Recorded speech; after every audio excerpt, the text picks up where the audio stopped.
Man, this one's gonna be dense.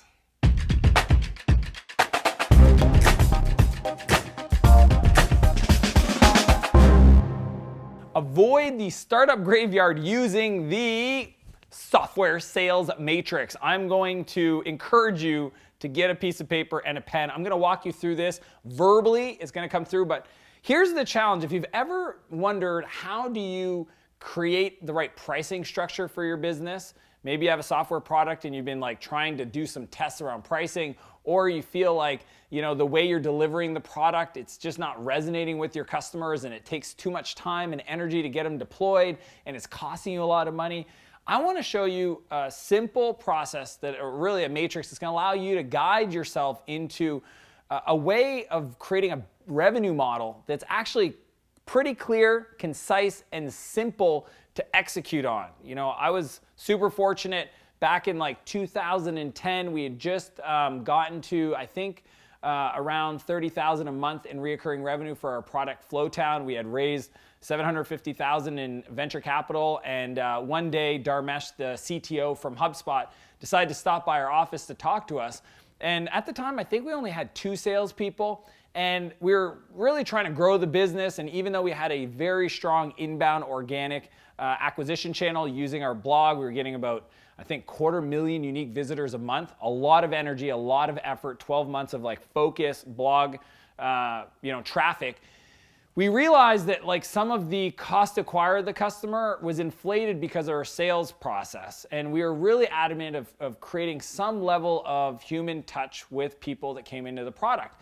And we were talking to Dharmesh about our pricing structure, and he said, you know what, the truth is for most products, ballpark, plus or minus 20%, unless you charge $200 a month for your product, you really can't support an inside sales process. And I was like, interesting. And I started kind of doing the math in my head in regards to our costs and onboarding the customer and the amount of people we had to get on a phone call to bring them over the hump. And then looking at our pricing, which started at $20 a month subscription, I realized that the way we wanted to deliver the value to our customers and the price point we were at and the complexity of onboarding the product wasn't going to support that model. And it was through that discussion that we finally decided to move up market and change the way we messaged the product and positioned it so that we could justify the increase in price. And what I want to share with you guys today is the matrix that you want to use. And on the bottom you have your x-axis, on this side you have your y. The x-axis is complexity, okay, from low to high, and it's really around cost of acquiring a customer and TCS, which is total cost of the service. So how much does it cost you to acquire a customer and how much does it cost you to deliver the value to the customer? Low to high, that's one axis. The y-axis is price, low to high. Do you have a low price product? Do you have a high price product? What I'm going to show you is the 3 types of B2B SaaS models that people use in the price points and the different levels that you can incorporate your support, your sales, and your marketing. And then how to avoid the startup graveyard, which is this quadrant, the high complexity and low price. Okay, so the first one is self-serve. Self-serve means typically an annual contract value. So if you take the monthly times 12, your value per year for the product is under $2,000 a year. And for products that have a low ACV, when it comes to supporting the product, usually it's a self-serve model. When it comes to marketing is just anything that brings awareness to the product. And when it comes to sales, there really is no sales. You have inbound marketing at best. You have press, other ways to just bring awareness to your product. Maybe you have a super low price point and low tier to get people in and you kind of move them up, but still the average annual contract value is below $2,000. And your support is online hosted help desk where people can self-serve. Maybe you do some email training and you have ways to integrate contextual help, but there really isn't a 1-800 number to call. Maybe you do some light email support. So that is the self-serve model, and that's on low price, low complexity. So people can get in there for a low price and use the product. So that works. The next level up is your transactional model. The transactional model is revenues on a yearly basis, the annual contract value between $2,000 and $5,000 for your product. So that's when you get into the $200 a month and up for your product and the customers, but it's a higher end business that's willing to invest there. But the good news is when you start doing that, all of a sudden your support starts looking more like, you have an SLA, you have a service level agreement, so you offer some level of uptime. You might have some training as well. Your marketing is focused on generating qualified leads. So it's not just about awareness, it's about saying, how do I get a marketing qualified lead, an MQL?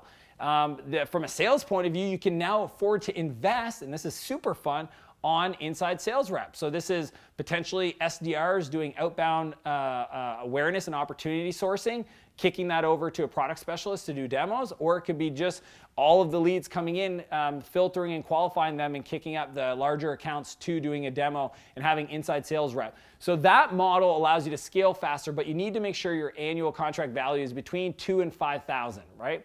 So that's the transactional business model. Then finally, the larger one in top right corner, which is high complexity and high price, high value, is your enterprise. And at the enterprise level, you're really 5,000 plus, and I've seen people come out of the gate with 10,000 a month MRR prices, so that's like 60,000 ACV, 100,000 ACV, $250,000 ACV. I mean, at the high end, it has a different level of complexity.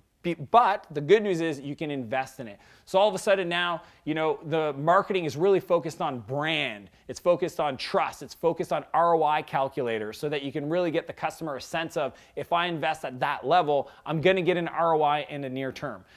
When you think about support, it's high touch, right? It's on-site support. It's making sure that the customers that are investing, these larger companies, maybe Fortune 2000 companies or SM or mid-level businesses, that they feel like you've got their back, that you're going to walk them through and onboard the product and deploy it and make sure that if they need training, you offer that service. And from a sales point of view, I mean, now you're talking territory managers, right? Where you actually have people assigned to a territory. They have accounts. They manage those accounts. You even have sales engineers, so engineers that are able to come in, do product demos, integrated demos with the customer's data, because when they're writing that size of a check to your startup, they want to make sure that the product's going to work for them. So you've got the self-serve, you've got the transactional. So self-serve's low price, low complexity. Transactional is higher price, low complexity to sign up. And then you have the enterprise, which is higher price, higher complexity in regards to cost to acquire a customer or total cost for the service. Where you don't want to be is called the startup graveyard, where you have high complexity and low price. And I've seen this many times with products in the financial space, or maybe it's in the analysis or whatever. The requirement to set up the product is a major commitment for a company. If they can't come in and go click, click, start, and you're asking them to have a team meeting and there's security that's going to get involved and whatever it is to actually get to a point where you're solving a problem, if you don't price it right, you won't be able to get the customer activated. And what you want to do to get out of that graveyard is kind of focus on 3 different core amplifiers. The first one is just increase your value. Try to figure out what is it in our product that we can kind of increase the value to the customer so that we can charge the higher prices. So you want to move up on value. You want to move up and to the right on profit. You want to make sure that whatever it's costing you to deploy the product to make sure your customers use it, that you can afford it and it's baked into the pricing model. And then finally, you want to move this way where the velocity increases, meaning the complexity comes down. Maybe you decide to build some API integrations with the product so that they don't need to spend as much time getting set up. But that's how, from the startup graveyard, which is low value or low price and high complexity, you can move up in value, over in profit, and across in reducing your complexity by increasing your velocity. That's how you avoid the startup graveyard. So if you're in self-serve, many products go like this. You want to start in self-serve, move up to transactional, from transactional, move over to enterprise, and that is how you scale your B2B SaaS software business. I hope this video finds you incredibly well. I would challenge you to leave a comment below and let me know what was your biggest takeaway from this video, what resonated with you the most, what are you going to change in your business, and as per usual, I want to challenge you to live a bigger life and a bigger business, and I'll see you next Monday. If you like this video, be sure to subscribe to my channels for other information on how to grow and scale your software business. I'd also encourage you to join my newsletter to get exclusive invites to events, other contests, and free training. And if you want to get going, I got 2 more videos queued up for you. I'll see you next Monday.